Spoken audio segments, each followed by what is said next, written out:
There's a segment or percentage of the population that's always seeking higher ground, always looking for those opportunities that require them to go within themselves to get the most out of their abilities, to get the most out of their own brain power. For example, this is the type of person that will set a goal to say, hey, I'm going to make $100,000 in my business. And when they get close to reaching that $100,000, then the goal changes. Now they want to reach $200,000. And when they get to $200,000, they're looking for the next path to get to $300,000, so forth and so on. These are the type of people that I label as peak to peak type people.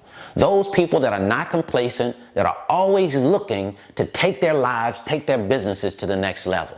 And I think that's great. That's a really good way of doing business. That's a really good way of accomplishing the big goals in your life. But there are also some challenges, some hurdles, some risk that comes with that. For example, with me and my own business. Business has been doing well over the last couple of years. But I'm thinking to myself now, I can push the gas, I can get even further ahead if I expose myself to some risk, if I take a little bit more risk. So I've been considering taking on a $75,000 business loan, and it was going to be at 3.6%. Now, when I look at those numbers, I think to myself, man, I can really do a lot with $75,000. And if I'm only paying 3.6%, that's even better. So that's something that I was really considering. But I also start to think about what comes with borrowing $75,000. Because this is, whether we want to look at it that way or not, at least how I look at it, it's a purely speculative play. Meaning, I'm saying that I'm going to use this money for my business and it's going to produce X. But those are simply projections. That doesn't mean that's how it's going to go. Things could happen and I could lose that money, and then I would have to pay the money back out of my own funds. So in today's video, number one, I'm going to share with you how I got approved for a $75,000 business loan at 3.6%. As you may already know, if you've seen any business loans out there, most of them are going to be at least double that amount. And then I'm going to tell you, number two, why I decided to turn that loan down. So come on inside, sit back, relax, and enjoy the video. Now let's get down to the business. All right, so with the idea of advancing my business in mind, I start to think about increasing capital. So of course, I'm using creative financing. I'm thinking to myself, how can I get the most amount of money and pay the least amount for it?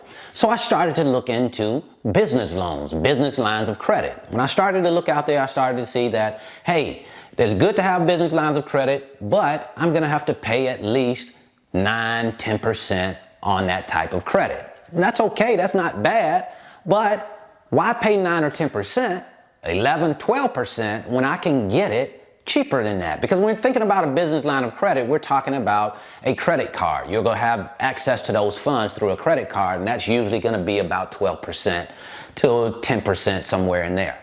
But when we're talking about business loans, then that's gonna be at a prime rate plus about 1.75 to up to 9.75%, I believe, with a major bank. So you could be paying anywhere from 5% on up to 9, 10, 11, 12%, maybe even higher than that for a loan. And I certainly didn't want to pay that amount. So what I decided to do was to start looking at other options, other financial options that will allow for me to have access to money without paying a whole lot for it. And where I landed was in refinancing my home. Now, I know that's a stretch for a lot of people, saying, hey, you're going to refinance your home for a $75,000 loan that you're going to use for your business. Yes, I was very much considering doing that because I looked at it as, hey, I can get access to $75,000 and I only have to pay 3.6% for it.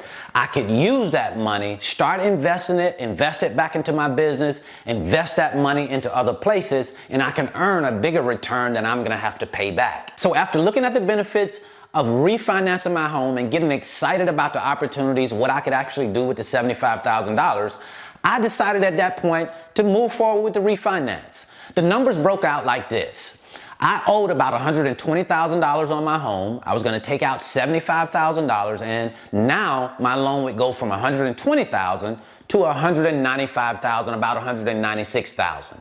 My house payment would go from $900 to now it would be decreased to about $850 per month, but I would be adding years to the loan. So I'm kind of saying to myself, that's okay, because I'm getting $75,000, I'll just add the years to the loan. But what I didn't take into consideration is that it takes longer than normal to get approved for this type of loan, especially during the COVID era, especially during this era where there's a whole lot of money that's been put into the system called quantitative easing. And now banks are looking at tightening up, saying, hey, we're not just letting money go out of the door willy-nilly. We're going to heavily scrutinize these people before we give them access to this type of money. So it was well into 2 months and I still had not gotten a close date. And of course, that made me start thinking more and more. I'm starting putting on my mind now, do I really need these funds? What am I actually going to do with this money? Will it be a very good idea for me and my business to do this right now? So after thinking long and hard about whether I should take the loan or leave the loan on the table, thinking about what was best for me, my family, and my business, I decided to leave the loan on the table and not accept it. The reason why I decided not to accept the loan is because I realized that it would be going totally against how I operate my business. You see, I'm used to operate my business based off of production and not off credit. I'm not about going out and getting loans. I believe that a business has to produce in order to be successful. So that's what I center my focus around. And to go outside and do something different than that would be going against my main goal. And my main goal is to pay my house off. So if I go out and get a loan, I'm starting to work against the goal that I set for myself. So I realized and said, hold up, let's pump the brakes. Let's put things back in perspective. What am I going to do with this money? And when I started to look at that part of it and I realized I didn't really have a sound plan as to how I was going to use the funds, then the fact that it was 3.6% became irrelevant. Because if you don't have a clear, defined plan as to how you're going to use the funds, how you're going to make money off of those funds, then I think, for me at least, the best thing to do was to pump the brakes and realize that I really didn't need this money right now, and maybe putting this off to a different time frame would be a better decision for me. So that's the way I decided to go. Because sometimes playing good defense is better than going on offense. And some of you would say, hey man, there's no way that I would leave $75,000 on the table at 3.6%. And I get that, I understand that.